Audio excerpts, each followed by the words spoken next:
wa sahbihi wa mawala amma ba'd. Surat 907 pertenggaran kedua akhir. Ya, tak? Seorang hakim berkata,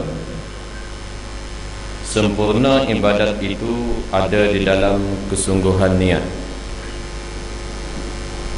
dan kebaikan amal itu di dalam tawadhu. Dan kesempurnaan keduanya ini ada di dalam zuhud, yakni tidak rakus pada dunia. Dan kesempurnaan semua itu dengan prihatin terhadap akhirat, dan sempurnanya memikirkan akhirat itu di dalam ingat kepada maut, pada mati, dan banyak memikirkan dosa-dosa yang telah berlaku. Tuan-tuan muslimin muslimat yang dirahmati Allah Subhanahu wa taala, kita masih lagi dalam bab berfikir melalui kitab yang ditulis oleh Imam As-Samarqandi. Jadi kata dia, kesungguhan sempurna ibadat itu dalam kesungguhan niat. Bila nawaitu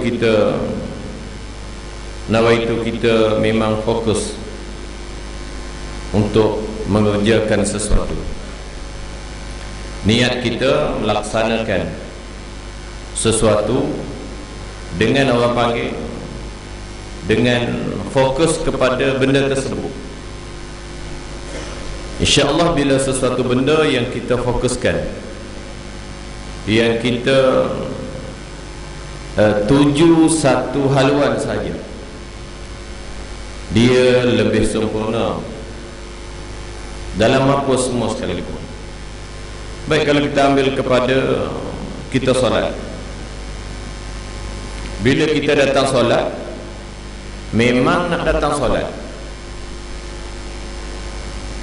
kita datang solat di masjid, memang niat nak datang solat, bukan niat nak bertemu kawan, bukan niat berjanji lepas pada ni nak pergi ke sana. Memang niat nak datang solat. Jadi bila kita datang solat, maka fokus segala gerak-geri kita, fikiran kita hanya kepada solat. Tapi kalau kita datang solat kerana ada benda lain lagi bersama dengan datang solat, lepas ni janji nak jumpa kawan, masa duduk solat Allahu Akbar tu kita teringat, kawan aku ni dah sampai ke belum? Ada jadi dua, dah sampai ke belum kawan aku ni? Kenapa? Kerana datang tadi ada dua niat, nak solat dan nak jumpa kawan.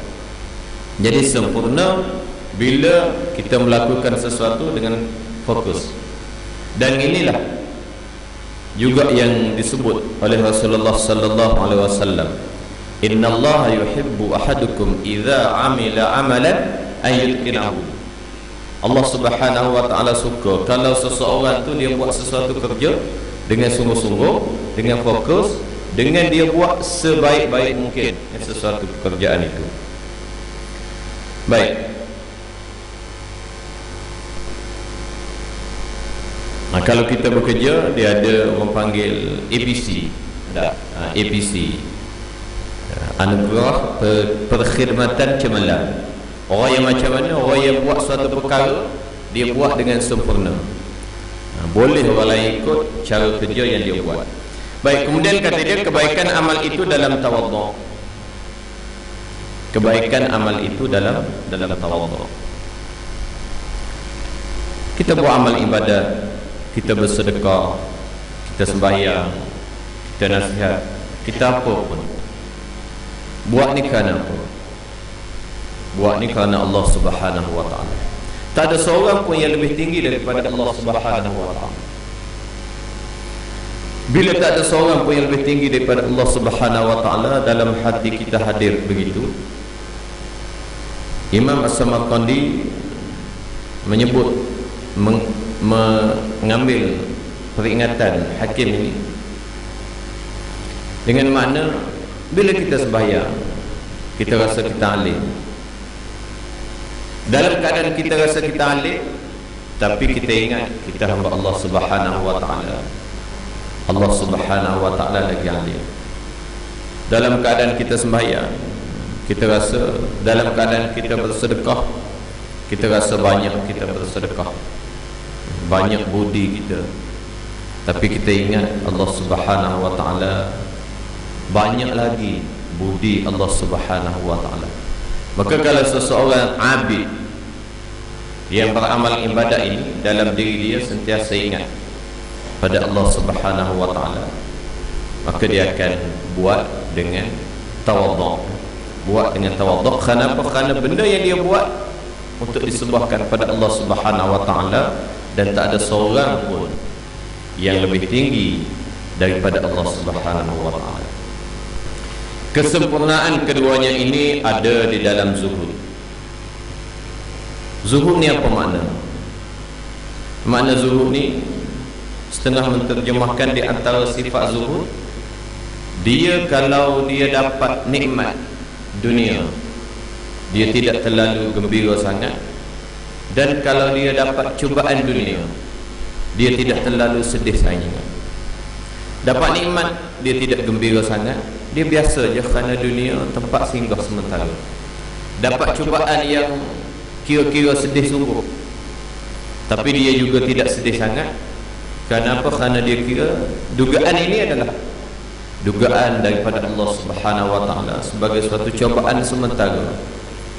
Sementara kita hidup di atas muka dunia ini. Maka sebab itu orang yang zuhud, dia sihat, dia amal ibadat, dia sakit, dia amal ibadat.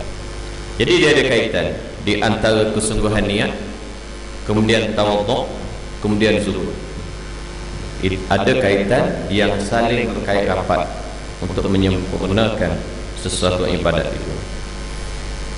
Kesempurnaan semua itu dengan prihatin terhadap akhirat kelak dan memikirkan kepada mati.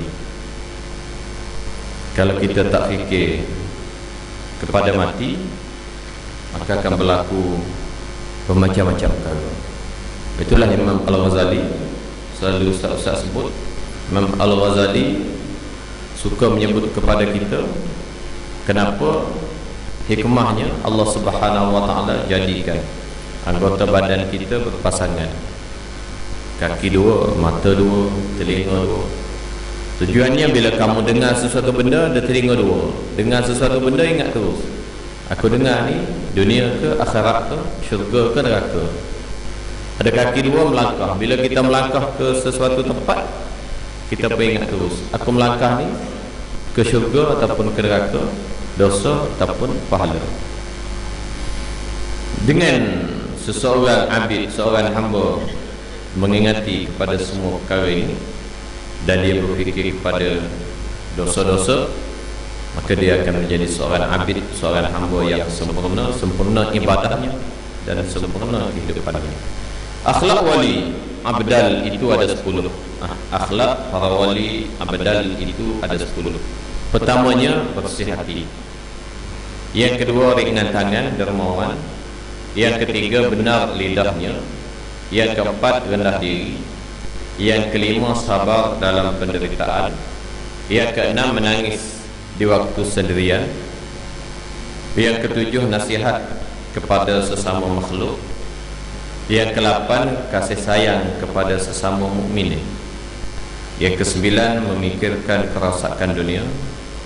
Yang ke-10, memperhatikan dan mengambil pengajaran daripada segala kejadian.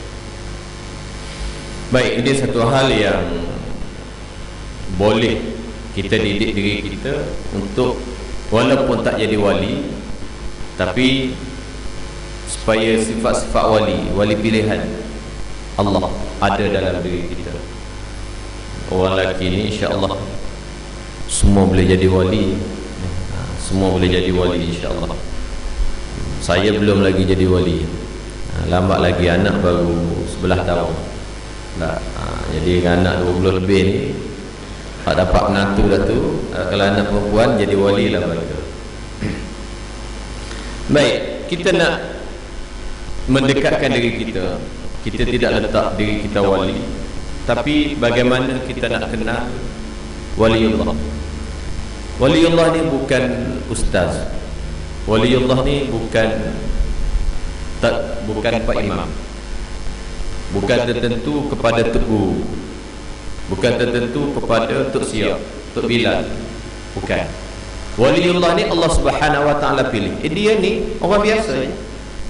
Dia ni kerja dia apa? Dia ni kerja dia pungut sampah. Tapi dia waliullah. Dia ni kerja dia jual nasi lemak. Tapi dia waliullah. Waliullah ni lelaki pun ada, perempuan pun ada, manusia pun ada, jin pun ada. Waliullah, orang yang dekat diri dia dengan Allah Subhanahu Wa Taala. Apa yang menyebabkan diri dia dekat dengan Allah Subhanahu Wa Taala? Pertamanya ialah bersih hati. Pertama ialah bersih hati. Nak bersih hati ni benda yang kita dah buat setiap hari. Ya, imam-imam dah pimpin lepas solat, zikir ramai-ramai. Nak zikir seorang-seorang pun boleh, tapi kita orang Melayu ni kalau seorang-seorang cabut lari balik awal-awal, tak, maka zikir ramai-ramai. Benda ni nak bersihkan hati.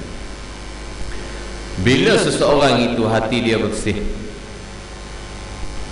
hidup dia akan, istilahnya hidup dia akan clear dan hidup dia tak jadi masalah. Kenapa? Kerana bila hati dia bersih, dia tak dengki ke orang. Bila kita tidak ada perasaan hasad dengki pada orang, kita tak sibuk pasal orang. Kita tahu tugas kita, aku hamba Allah, maka aku hidup sebagai hamba Allah di atas muka dunia.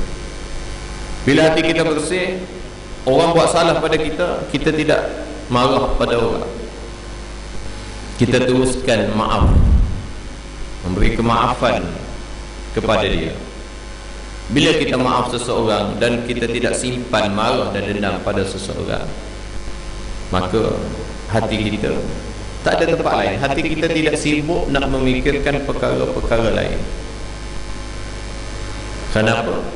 Kerana benda yang berkaitan dengan kehidupan di atas muka dunia ini, kita ingat ia adalah cubaan-cubaan kepada kita semua, sebagaimana yang ditunjukkan oleh Allah Subhanahu Wa Taala dalam peristiwa Isra dan Mi'raj. Apabila Nabi naik ke langit, maka Nabi jumpa dengan macam-macam, menandakan kehidupan kamu banyak diganggu oleh berbagai-bagai perkara, dan kamu lepas.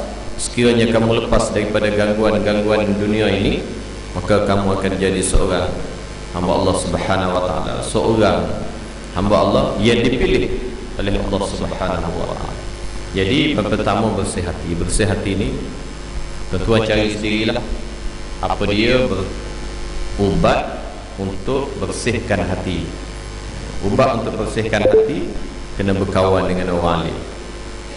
Orang alim sahaja yang tahu bagaimana ubat untuk bersihkan hati. Yang kedua, ringan tangan, dermawan. Dermawan, berilah derma kalau orang minta walaupun sedikit. Dan derma jangan tunggu kita kaya. Tak, sebagaimana dipamerkan dalam skrin kita ni, kita ada baca setiap hari. Tak, jangan tunggu kaya untuk bersedekah. Kerana seseorang yang tunggu kaya untuk bersedekah, bila dia kaya, dia tak akan jadi sedekah, dia jadi sayang. Dia nak kaya lagi. Bersedekahlah pada ketika miskin. Bila kita bersedekah pada ketika miskin, bila kita kaya, kita akan lebih senang untuk bersedekah. Kerana amalan kita, kalau tak ada duit pun kita bersedekah juga. Bila ada ni lebih-lebih lagi lah, kita gemar kepada perkara lagi. Benar lidah. Tuan yang dirahmati Allah, orang tua kata mulut masin. Siapa orang yang mulut masin? Istilah orang tua dulu, mulut masinnya orang tu. Mulut masin. Orang sekarang, anak-anak kita sekarang mungkin tak faham dah. Kalau kita kata orang ni mulut masin, dia tak faham. Tapi orang tua dulu dia kata mulut masin orang ni. Pergilah minta doa dengan orang tu, dia mulut masin. Kalau dia kata sesuatu memang jadi. Jadi itu sebab apa? Jadi itu sebab dia di antara ulama sebut orang yang mulut masin ataupun orang yang Allah Subhanahu wa taala terima doa dia ni, Allah mudah terima, dia tak bercakap nipu dan dia tidak bercakap sia-sia sangat. Bila semua benda dia bercakap benar, benda yang dia cakap malaikat bawa pada Allah Subhanahu wa taala, tak ada tapis-tapis. Kerana dia ni tak pernah menipu. Bila dia bercakap, malaikat bawa ke atas. Bila dia bercakap, malaikat bawa. Bila dia doa, malaikat bawa. Bila dia kata sesuatu pun, malaikat bawa ke atas. Kerana perkataan dia itu adalah perkataan yang benar. Lidah dia tidak bercakap benda yang sia-sia, dan jauh sekali untuk dia bercakap dengan benda yang tipu. Jadi kalau nak kepada mulut masin, kena bercakap benar. Kena bercakap benar. Sama ada bergurau pun dalam keadaan benar, berseluruh pun dalam keadaan benar, dan apa sahajalah bercakap dengan suatu perkara yang sebenar. Rendah diri. Rendah diri. Rendah diri kita tahu bagaimana untuk rendah diri. Rendah diri lawan kepada ego. Lawan kepada ego. Buat baik tak payah cerita ke orang, buat jahat je cerita ke orang. Buat baik jangan cerita ke orang, tapi kalau buat jahat cerita ke orang. Supaya apa? Bukan, memang satu aspeknya bila kita buat jahat jangan cerita ke orang, satu aspek. Tapi aspek mendidik diri, buat jahat boleh cerita ke orang. Kenapa? Dan kita cerita ke orang, kita seolah-olah pada masa tu caci maki kita. Kau ni tak sedar diri, kau ni begini. Kita caci maki diri kita sendiri, supaya kita lebih hati-hati dan kita lebih jaga diri kita akan datang dengan Allah Subhanahu wa taala. Sabar dalam semua penderitaan. Sabar dalam semua penderitaan. Saya belum lagi ucap terima kasih kepada tuan-tuan selaku anak Kelantan, selaku orang Kelantan, dan selaku AJK, Persatuan Anak-anak Kelantan Malaysia Perakar Pusat. Saya ucapkan banyak-banyak jutaan, ribuan terima kasih pada semualah yang beri sumbangan derma, pakaian, duit dan sebagainya pada masa-masa banjir khususnya di Kelantan baru-baru ini. Dan mereka alhamdulillah berterima kasih sungguh. Kalau masuk ke Kelantan hari ini, di Gua Musang banyak kain rentang yang dipamerkan, tulisan tangan. Terima kasih kepada semua yang datang membantu kami di Kelantan dengan bantuan makanan, pakaian, duit dan sebagainya. Dan saya sebagai salah seorang daripada ahli perakan dan anak Kelantan, terima kasih kepada tuan-tuan semua. Sabar dalam perintahan. Bagaimana mereka yang terlibat dengan banjir? Saya balik bila air kering tu, cerita sikit. Bila air kering dah boleh lalu, saya pergi dengan helak saya lah. WTG 6658. Itulah kereta saya, itulah helak saya, itulah lori saya, semua muat dalam tu. Bila saya balik kampung mak mertua, kampung Kemunggu, memang tak ada rupa kampung. Saya kata di mana mak mertua. Saya balik, sebelum sampai rumah mak mertua tu, lalu rumah mak saudara tu. Pergi tengok rumah mak saudara, ada tangga, rumah tak ada. Ada tangga.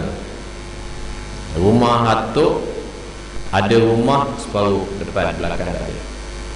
Rumah mak mertua ada, tapi sampah ada atas bumbung. Maknanya tu dalam rumah 2 tingkat. Rumah 2 tingkat. Saya masuk dalam rumah, kalau kita ambil skop tu, kita tikam, tenggelam dia punya skop tu. Lumpur dalam rumah. Lumpur dalam rumah. Jadi kita orang muda pun tengok, ya Allah, tak boleh bayang bagaimana nak buat dalam keadaan yang demikian. Lepas tu saya turun minggu lepas pun pergi ke Gua Musang, Kampung Kerinting. Banyak lagi mereka sedang bersihkan rumah. Dan sekarang dengan cerita ni balik lepas, ramai pula orang yang ambil kesempatan cari barang. Kerana katanya ada seorang yang jumpa barang kemas dalam satu tin, belah-belah ribu jugalah. Lepas tu sekarang kalau Lombok tu tin-tin semua dibuka dah, orang cari belakang. Kita pergi tak ada. Tak ada. Kawan saya di Kota Baru, dia sebut dalam WhatsApp tu, keluarga dia alhamdulillah tengah duduk kemas-kemas jumpa dengan rantai yang keluarga punya lah. Tak hanyut jauh. Maklumlah orang tua, fokus dia pada orang tua yang ada suami isteri, kemudian anak-anak semua bekerja. Bulan-bulan dia hantar. Jadi orang tua ni tambah jauh-jauh, tak pergi spend di bank, duit ni taruh dalam bantal apa semua. Jadi bantal-bantal buruk yang di Lombok tu belah tak? Belah. Kalau ada plastik dalam tu, kira kenduri lah tu. Tak, adalah duit simpanan orang tu. Wallahu a'lam. Tapi itu mungkin berlaku. Apa pun nak cerita dalam sabar dalam penderitaan. Saya turun yang kali kedua. Saya turun kali kedua bawa bantuan yang tuan-tuan beri. Masa tu bawa makanan dan sabun. Ada seorang makcik, dia kata tak apalah ustaz, bagi pada masuk ke dalam dulu, bagi orang lain dulu, bagi orang lain dulu. Makcik ada dah sikit-sikit. Mana ni yang baik? Yang baik. Ada juga yang tak baik pun, bertimbun beras dalam rumah pun ada. Tapi yang baik ada. Ustaz bagilah orang lain dulu. Makcik ada dah sikit-sikit. Sabar dalam penderitaan. Kemudian menangis di waktu sendirian. Menangis di waktu sendirian. Menangis mulia ada 3. Pertama, menangis kerana taubat pada Allah Subhanahu wa taala. Kita salat taubat, kita menangis, mulia. Lebih daripada itu, menangis kerana takut pada Allah. Baca ayat Quran, jumpa dengan ayat azab, kita menangis. Mungkin tuk-tuk guru, tingkat tuk-tuk guru, tingkat orang alim, tingkat waliullah lah, wali-waliullah. Baca ayat-ayat azab, dia menangis. Kita pergi Mekah, Imam Suhail Sudais, dia baca ayat-ayat azab, dia menangis. Nangis yang ketiga, menangis kerana kasih pada Allah, cinta pada Allah. Nangis sembahyang taubat ni senang. Dan Nabi sebut kalau kamu tak boleh menangis, buat-buat menangis. Tak, buat-buat menangis. Sebab tu kita sembahyang ni, kita pun tutup lampu sikit. Senang orang nak buat-buat menangis ni, senang. Tak apalah buat-buat pun. Janji kita ajar, jangan. Mana buat-buat tu pun buat-buat dalam keadaan yang disuruh oleh syarak untuk didik hati kita. Itu senang. Yang kedua, menangis kerana takutkan azab Allah. Tingkat yang kedua. Tingkat yang ketiga, yang paling tinggi, menangis kerana cintakan Allah. Menangis ni dia akan menangis berpanjangan. Menangis berpanjangan. Nampak air muka dia senyum molek, tapi hati dia menangis, ingat nak bertemu dengan Allah Subhanahu wa taala. Orang yang macam ni, Allah Subhanahu wa taala duga dia lagi teruk. Orang kekasih Allah Subhanahu wa taala, Allah akan cuba dia, Allah akan duga dia lagi teruk. Nasihat kepada sesama makhluk, apa sahaja bentuk nasihat, diterima oleh Allah Subhanahu wa taala. Berkasih sayang kepada sesama mukminin. Jangan pilih bulu. Jangan pilih bulu. Memikirkan kerosakan dunia. Memikirkan kerosakan dunia, satu aspek lagi memikirkan keajaiban dunia. Dua benda ni, dua-dua ni menyebabkan iman kita makin meningkat. Tengok kepada bala, cubaan, dugaan, maka kita berfikir ia adalah daripada Allah Subhanahu wa taala. Tengok kepada keajaiban dan nikmat, kita juga fikir ia adalah anugerah Allah Subhanahu wa taala. Maka dua-dua ni meningkatkan keimanan seseorang. Memperhatikan dan mengambil ibarat pengajaran daripada segala kejadian. Itu bila kita terkumpul segala gerak kita untuk mencari Allah Subhanahu wa taala, maka kita akan ingat selalu kepada Allah Subhanahu wa taala. Kita datang pagi ni, alhamdulillah, kita dapat datang pagi ni, kita pun ingat kepada orang lain. Bila kita ingat pada orang lain, maka kita dalam diri kita doa, ya Allah, bukakanlah hidayah kepada kaum keluarga kita, jiran kita, dan sebagainya, tanpa kita ada rasa sangkaan-sangkaan yang tidak baik. Kalau itulah tercetus dalam hati kita, maka kita telah ada sedikit sebanyak sifat-sifat untuk menjadi wali Allah Subhanahu wa taala ataupun orang yang dikasihi oleh Allah Subhanahu wa taala. Makhlul berkata, wallahu a'lam, wa sallallahu ala Muhammad wa ala alihi wa sahbihi ajma'in. Alhamdulillah. Bismillahirrahmanirrahim. Alhamdulillah, wassalatu wassalamu ala Rasulillah wa ala wasahbihi wa ala. Allahumma qul lana dhunubana wa kaffir 'anna sayyi'atina wa tawaffana ma'al abrar. Wa sallallahu ala Muhammad wa ala alihi wa sahbihi ajma'in. Assalamualaikum warahmatullahi wabarakatuh.